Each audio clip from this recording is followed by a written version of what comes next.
Hey, what's up guys? This is King Mac with Barrier Outdoors. Today we are going over my recent bow build of the Matthews Phase 4. Now some of you might have seen the last video where I got a full bow fitting at Outdoor Insiders. If you haven't, please go back and check that out if you're interested. But in that video we didn't really go over all the different accessories that I put on this bow. So today we'll be going over what I put on this new 2023 Matthews Phase 4. Starting at the bottom with the stabilization, I have the Riddance by Knock On, John Dudley's company. In the front, I have a 10-inch bar. In the side, I have a 8-inch bar. I had these on my old bow. They're great. I decided to transfer these to my new bow. Being that they're carbon fiber, they work really well with this bow to begin with. The Phase 4 has a bunch of different carbon fiber accents, so they work really well together. I have the Matthews Shrewd Quick disconnect and connector. I've been tuning these to this bow, and this bow just really sits right in your hand and works really well. So that's what I'm running for stabilization. Moving up from there, we could start with the rest. I have the Hamskea Epsilon. I decided to go with the Hamskea for the durability.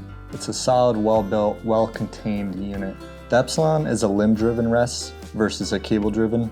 I've always had a cable-driven rest, so I decided to go with a limb-driven rest for a few different reasons. The limb-driven rests are supposed to be more reliable and better with timing. However, any rest will do, and this is just what I decided to go with. I wanted something that would be simple, something that would last for a long time, something that would make it easier for me to adjust in field. So I decided to go with the Hamskea Epsilon for my rest. Up from that, I have the TrueBall XL landslide sights.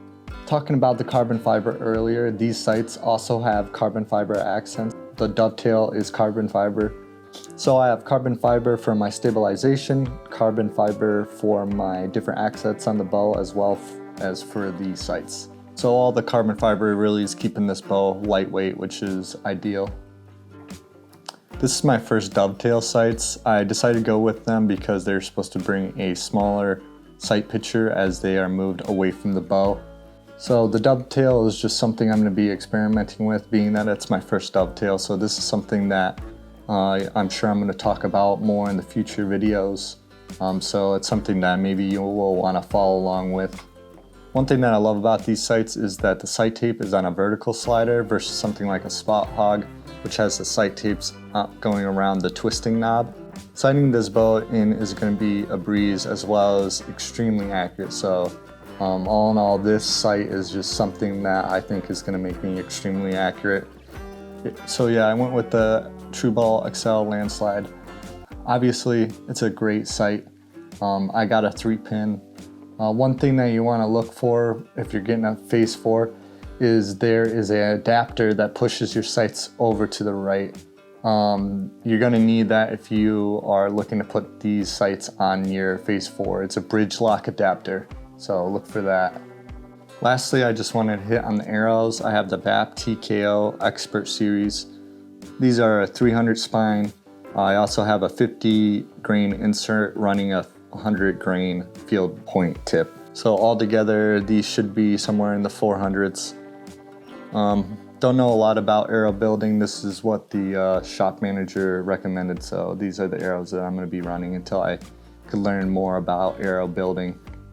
To wrap this video up, the main goal of this bow is to be a hunting bow, but it's also going to be a target bow. I love shooting and I want to do more shooting. Barrier Outdoors is going to the Total Archery Challenge in Seven Springs, PA this June. So we plan on recording a lot of that, as well as potentially making a podcast. So if you want to see more about how this bow performs, please like, subscribe, and turn on your notifications to know when our next videos go live. Thanks, I'll see you next time.